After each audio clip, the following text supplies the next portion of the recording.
Bonsoir, bonsoir, bonsoir, peuple de Dieu. Aujourd'hui, cette vidéo ne la dépasse pas et quand tu vas finir de la regarder, il faut la partager. Voici une illustration parfaite de ce qui se passe dans nos églises. Aujourd'hui, dans nos églises, les hommes de Dieu ne font plus confiance à Jésus-Christ. Ils vont chez les féticheurs, les marabouts, ils sont dans le satanisme, la franc-maçonnerie. Ils ont de grosses bagues sur les doigts. Et c'est à partir de ces bagues-là qu'ils font des révélations, des prophéties, des faux miracles dans nos églises. Et voici une illustration parfaite de ce qui se passe aujourd'hui dans nos églises. C'est pourquoi je dis tous les hommes de Dieu qui portent une bague au doigt, ils ont des esprits, ils ont des démons. Ils ne sont plus de Jésus-Christ. On finit de regarder et je vais décortiquer. Regarde ce qui se passe. La barre ici. Oui, portez-la. Voilà. C'est elle qui fait donc dans ton église là, oui, que les fidèles puissent tomber. C'est cette bague.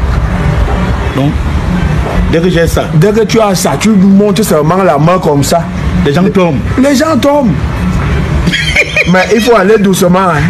Parce que même le mur peut tomber avec cette bague. Encore. Maintenant l'autre ici. C'est ça qui fait en sorte que les démons parlent dans les fidèles. Donc dès que tu portes ça. Ouais. Donc même si le fidèle n'avait rien, oui, dès que tu me présentes seulement comme ça là, allez, c'est moi, c'est moi, c'est moi. Mais les gens connaissent les choses. Oh. Quelles sont les conditions? Jamais, au grand jamais, ne prononce le nom de Jésus au grand jamais. Quand je porte ça, retire d'abord. Oui, parce que tu peux dire Jésus là. Pardon, oh. Parce que si tu essaies seulement et tu mourras.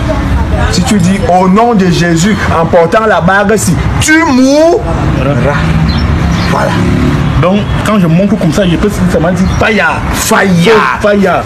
Bon, je voulais savoir, il y a aussi, il y a les pasteurs, on m'a dit qu'il y a une barre aussi. Il y a un cru, c'est pas si c'est la barre, que quand tu as ça, tu fais réveiller les cadavres. Peuple de Dieu, vous avez regardé, vous avez vu, vous avez entendu. Est-ce que vous avez bien entendu?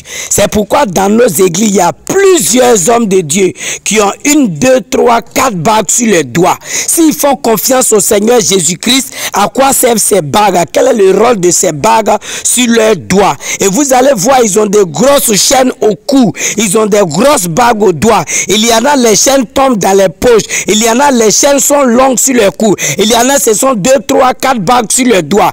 Quel est le rôle de ces bagues? Quel rôle jouent ces bagues s'ils ont reçu le Saint-Esprit et qui doivent opérer par le Saint-Esprit? Bien aimé, méfiez-vous. Et si vous avez bien entendu dans la vidéo, la seule condition c'est de ne jamais prononcer le nom de Jésus-Christ. Et quand vous voyez beaucoup de ces hommes de Dieu, ils ont ces bagues au doigt, ils peuvent dire Dieu, ils peuvent dire éternel, ils peuvent dire Seigneur, ils peuvent dire Seigneur, ils peuvent dire Sauveur, mais ils ne vont jamais dire Jésus-Christ. C'est Jésus-Christ qui est le centre d'une église. Nous sommes les serviteurs de Jésus. Nous sommes envoyés pour faire la publicité, la promotion de Jésus-Christ. Nous sommes là pour nous effacer et présenter le Seigneur Jésus-Christ comme le maître de la création, qui a la solution à nos problèmes, qui nous sauve, qui nous libère, qui nous délivre. Et quand nous parlons dans nos églises, pourquoi est-ce que nous ne mettons pas Jésus-Christ devant et que c'est nous on voit et on ne voit pas Jésus? Et dans leur alliance avec le diable, ils ont le droit, ils ont l'interdiction de ne jamais prononcer le nom de Jésus-Christ, parce que le jour ils vont prononcer, ils auront affaire à des esprits, à des démons qui leur ont légué des pouvoirs. Bien aimé, si tu es dans une église, si tu n'entends pas le nom de Jésus-Christ, tu ne vois pas que Jésus est mis en exergue, il faut sortir de la communauté, parce que Jésus qui doit te sauver au jour de la résurrection, qui doit te sauver après ta mort, si son nom n'est pas mis en exergue pour que ce nom te sauve, c'est qui va te sauver quand tu seras assis dans l'église? Puisque le nom de Jésus n'est pas mis en exergue, en évidence. Bien aimé, quand il faut suivre les prédications, les enseignements de l'homme de Dieu, si le nom de Jésus-Christ n'apparaît pas 10, 20, 30 fois en une journée, c'est qu'il a reçu l'interdiction de ne pas parler de Jésus. Souvent les gens peuvent dire Jésus, mais ils n'ajoutent pas le Christ. Bien-aimés frères et sœurs, la puissance réside dans le Christ et Jésus c'est la partie homme. Alors un homme de Dieu doit prononcer Jésus-Christ. Et s'il ne dit pas Jésus-Christ, c'est le Jésus démon qui se trouve dans le monde des eaux, qu'il est en train de servir. Il a l'obligation de dire Jésus-Christ. Et beaucoup ont l'interdiction de ne jamais prononcer Jésus-Christ dans leur prédication, dans leur communauté. Si tu es dans une communauté, ils portent des bagues, sors de la communauté. Ils portent une grosse chaîne au cou, sors de la communauté. Il y a une chaîne qui tombe dans la poche, sors de la communauté. Ils ne prononcent pas le nom de Jésus-Christ, sors de la communauté.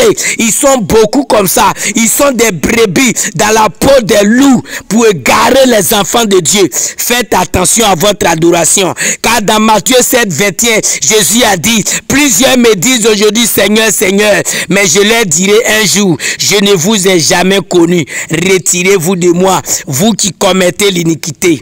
Faites attention à votre adoration. Que Dieu vous bénisse.